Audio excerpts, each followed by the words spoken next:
Sebenarnya paling susah itu yang namanya prasangka. Bukan justru dari teknologinya, dari apa, dari segala macamnya. Yang paling susah itu justru prasangka. Ada paradigma, ada paradoks seperti ini. Kita semua pengen berinovasi. Saya konekkan inovasi itu dengan kreativitas. Agak panjang ya, sorry ya, ini agak panjang, nggak apa-apa. Menarik, Ya, Mas. oke. Kita definisikan kreativitas dulu apa. Kalau kreativitas adalah kemampuan untuk generating idea, untuk membuat idea. Jadi semua orang di dunia pasti punya ide. Punya ide, punya pandangan. Jadi nggak ada artinya kata kreativitas itu. Semua orang punya kok. Ngapain kita omongin spesial gitu ya? Nggak ada yang spesial, semua orang punya ya, Pak. Jadi harus kita definisikan lagi nih kreativitas di mana nih. Katakanlah kreativitas adalah seide yang tidak dimiliki oleh banyak orang. Hanya sedikit orang yang memiliki. Dan itu bermanfaat untuk orang banyak. Oke, kita kasih limitasi kotak kreativitas di situ. Nah, berarti kan ide yang baru sama sekali. Orang lain nggak mikir. Dan bermanfaat untuk orang banyak. Ada dua parameter itu. Problemnya adalah kalau sesuatu baru, itu tidak ada tolak ukur lama yang bisa mengukurnya. Barang baru kok. Kalau barang baru gimana kamu mengukurnya dengan cara lama? Dan kemudian ini mohon maaf ini beberapa pengalaman pribadi. Ketika saya kan dengan simbolik ini juga berusaha sebisa mungkin ketemu dengan sebanyak mungkin ahli dan minta dihajar lah, minta dikritik dan seterusnya lah. Karena saya yakin saya bukanlah orang yang cukup lengkap untuk bisa bikin hipotesis seperti itu. Jadi masukan dari banyak pihak amat sangat saya senang sangat saya cari. Salah satunya adalah pertanyaan yang membuat saya sedih adalah gini. Nggak semua ya, ada beberapa. Pertanyaannya terus gini kemudian. Emang ini pernah dilakukan di mana? Inovasi ini. Saya jadi bingung. Kalau parametermu lama, namanya bukan inovasi dong, namanya itu replikasi. Replikasi. Itu namanya replikasi. Banyak orang nge-claiming itu, ini saya punya inovasi. Dan saya melihat, nyun sewu, dari pengalaman pribadi, banyak orang-orang yang menurut saya punya power sekarang, punya kekuasaan sekarang, itu tidak mampu ngejudge sesuatu yang baru karena dia terkungkung dari parameter yang lama. Ada paradoks gini, ayo kamu dorong inovasi, tapi kemudian kalau bikin inovasi, itu nggak pernah dilakukan di mana-mana itu. Bukti suksesnya mana? Lihat indikatornya gitu ya. Ini sesuatu yang baru itu nggak ada indikatornya. Contoh suksesnya di mana? Kalau ada contoh suksesnya bukan inovasi namanya kan gitu jadinya. Ini memang ada high risk high return di sini. Ada high risk dalam inovasi.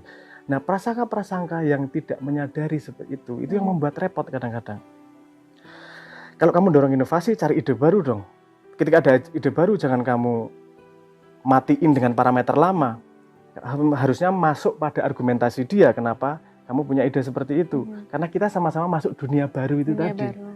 Nah, ini gap itu agak susah nih. Prasangka yang lebih kecil lagi.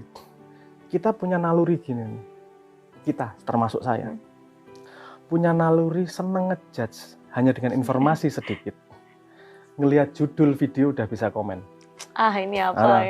Ngelihat orang ngomong 5 menit itu udah bisa nyalain. Kamu kenal seberapa sih? Ngelihat orang tuh seolah-olah simple dengan kacamata kompleksitas diri kita. Semua orang tuh kompleks ya. Dan kadang-kadang simbol itu juga sering mengalami cercaan-cercaan lah dalam tanda petik. Saya sih yo bukan sedih sih, saya ayo tuh diskusi. Kamu nonton sekilas, lihat 3 kalimat, terus seolah-olah punya pengetahuan utuh untuk merespon. Ini sebenarnya nggak hanya masalah. Ini masalah semua orang, termasuk saya juga rentan terhadap masalah itu. Makanya saya pengen banget jaga nggak komen, hati-hati kalau komen, karena harus sadar bahwa sebenarnya pengetahuan kita terhadap yang kita komen ini seberapa sih validnya, masih dangkal yang kita. Jadi yang kita dihadapi simbolik paling susah adalah prasangka-prasangka itu, karena komen lebih penting daripada menggali. Karena ngejudge itu, ngejudge itu lebih menyenangkan, lebih mudah daripada menggali lebih dalam. Oke, jadi masalah itu mungkin yang menjadi salah satu ini juga ya Mas, bagaimana itu refleksi kita juga ya, mungkin saya juga. Ini mau yang orang sudah expert, seprofesor apapun, melihat hal-hal yang konteksnya masih sambil lalu gitu ya, ini apa judgement tersebut mungkin ini kadang-kadang yang saya alami sendiri. Saya baca sebuah berita, terus baca statement si A gini, terus saya kok bodoh si A kok statementnya seperti ini. Tapi kemudian saya track sumbernya, sebenarnya ngomongnya nggak gitu juga. Ngomongnya tuh lengkap dan kompleks. Ini si wartawan yang nulis ini, karena ketidakmampuan dia menangkap. Ini refresh-nya, nulisnya jadi dangkal.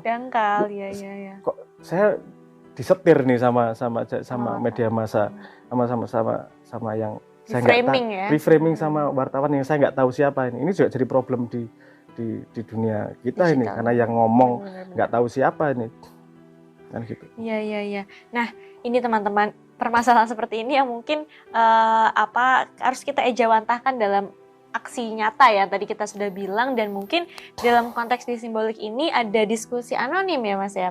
Nah itu mungkin bisa dijelaskan bagaimana, kalau saya sendiri tertarik ya Mas, bagaimana diskusi anonim ini kemudian membawa narasi-narasi tersebut atau mengintegrasikan tadi ada nilai-nilai yang kita bahas, kemanusiaan, sains ya, teknologi dan agama itu sendiri ke dalam satu wadah yang mungkin kira-kira Mas Abraham sendiri pernah nggak menemukan kerumitan atau bagaimana kemudian kita menganalisis hal tersebut kalau dalam konteks diskusi di anonim, dan mungkin teman-teman pengen lebih tahu, lebih dalam ya, tahu tentang bagaimana sih diskusi anonim itu sendiri konsepnya. Saya unpack sedikit ya. Ini kalau di simbolik itu ada 3 aspek, 2 yang sudah dibangun. Aspek pertama Zettelkasten itu metodologi untuk akuisisi informasi, dan kita membuat, ini mohon kata-kata pendek ini jangan gampang dijudge, karena mesti digali. Teman-teman. Tapi nggak harus sekarang ini karena kompleks ini juga. Zettelkasten itu membangun external consciousness, membangun eksternal kesadaran eksternal kita, sehingga kita bisa ngobrol sama diri sendiri itu seolah-olah dengan eksternal, itu yang akan dibangun. Ini lagi dibangun. Makanya saya ngomong simbolik belum lengkap itu, karena ini masih proses dibangun. Yang kedua adalah ada interface. Kita nyebutnya sebagai interface. Sekarang masih namanya interface, entah namanya. Interface adalah seperti sosial media biasa. Jadi ketahuan siapa orangnya, ngomong apa ketahuan. Parameter yang ditulis yang didapatkan adalah like. Jadi mendapatkan popularitas juga di situ. Kita tidak anti popularitas kok. Cuman proporsional gitu aja. Terus satu lagi yang disebut sebagai public space. Kalau di interface itu follow-nya follow orang. Kalau di public space itu follow-nya follow ruang kajian. Yang kamu tertarik apa sih? Pertanian, perikanan, psikologi, terserah kamu follow ruang kajian. Nah, yang anonim itu adalah diskusi di public space, di ruang kajian. Karena isi lebih penting daripada siapa di situ. Daripada siapa yang mengatakan. Tapi jangan ada kekhawatiran begini, loh ngawur loh nanti kalau kalau anonim gitu. Kita sudah memikirkan itu, jalan keluar kita adalah begini. Fungsi identitas itu apa sih? Fungsi identitas menurut kita, menurut analisis kita, fungsi identitas adalah tempat menampung kredensial apa yang kita lakukan. Jadi si A ini seneng maling. Si A ini nggak bisa dipercaya. Itu karena kejadian sehari-hari dikonek dengan identitas. Jadi yang dibutuhkan adalah suatu alat penampung dari perilaku yang banyak dia lakukan. Nah, gitu. Dan ada konklusi siapa dia di sana. Dan itu nempel di dia. Nah, di public space, walaupun anonim, tapi penilaian di situ itu nempel di identitas aslinya. Jadi kamu ngawur itu ya nggak masalah. Poinmu akan turun dan kamu akan tidak dipercaya ketika kamu muncul dengan identitas aslimu. Jadi kamu anonim ketika diskusi, tapi apa yang kau lakukan diskusi itu nempel di identitas aslimu. Kenapa penting anonim ini? Itu tadi problem kita, generasi tua sama generasi muda sama-sama masuk nih di dunia yang baru nih. Jadi saya nggak pengen ada bias personal, bias subjek. Ayo kita objektif aja lah. Betul. Jadi ketahuan ya Mas. Jadi kayak imbang lah. Kita tadi udah ada yang masuk ke benar-benar ranahnya person gitu, dan di dalam anonim ini kita masuk ke yang sifatnya abstrak ya. Bagaimana kemudian siapapun itu, mau kakek saya, mau membuat statement dan lain sebagainya, dan dikritik bareng-bareng di public review. Karena salah satu poin yang luar biasa dari sains adalah kemauan untuk dari mekanisme sains ya, kemauan untuk public review. Kamu punya gagasan, di review bareng-bareng gitu. Yang review, nggak ketahuan siapa. Dan gini, efek yang menarik di simbolik ketika kita melakukan beta ini. Dia di ruang kajian A bisa ribut nggak karuan. Di ruang kajian yang lain tiba-tiba jadi teman tanpa tahu satu sama lain. Karena bukan orangnya nih. Gagasannya. Dan anonim di sini agak parah nih di simbolik. Anonim itu nggak nempel, kamu anonimnya misalnya kuda hitam. Terus di mana-mana kuda hitam, nggak seperti itu. Di simbolik itu anonim hanya ada dia hanya konsisten di satu thread. Ketika ganti thread, beda lagi. Ganti. Tapi dia di satu thread itu konsisten. Nah, ini juga ada efek yang menarik gini. Orang jadi nggak malu untuk belajar. Bertanya jadi nggak malu karena tidak merasa saya bodoh nanya ini. Takut salah. Takut nanti dibully gitu kalau takut dibully. Nanya aja. Orang nggak tahu juga kamu siapa kok. Nah, itu efek dalam tanda petik efek positif. Nyalah dari anonim. Saya seorang profesor menanyai seorang anak SMA gitu. Bisa saja. Sangat mungkin karena nggak ketahuan di sini. Itu tadi yang motret sederhana, khawatirnya gini. Kalau anonim bisa ngawur loh. Ngawurmu di public space itu berefek panjang. Karena ngawurmu dengan kamu di poin jelek sama yang lain, itu nempel di identitasmu. Omonganmu berikutnya tidak akan dipercaya oleh yang lain.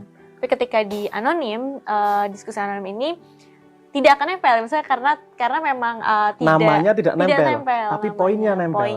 Poinnya nempel di situ. Jadi kalau kadang ngelihat obrolan orang yang namanya nggak tahu siapa, tapi bisa ketahuan, ini bintangnya ini kelas 3 bintang 2 ini di psikologi. Jadi cukup ahli dia di psikologi. Nah, urusan kurasi itu tadi, membantu urusan kurasi itu tadi. Jadi bisa otomatis ada penilaian publik ya di sana. Penilaian publik berdasarkan gagasan. Jadi meskipun kamu seorang anak SMA kelas 2, tapi gagasanmu memang berdasarkan teori yang berlandaskan yang bagus gitu ya. Ya, itu kamu akan mendapat apresiasi publik dan pengakuan publik.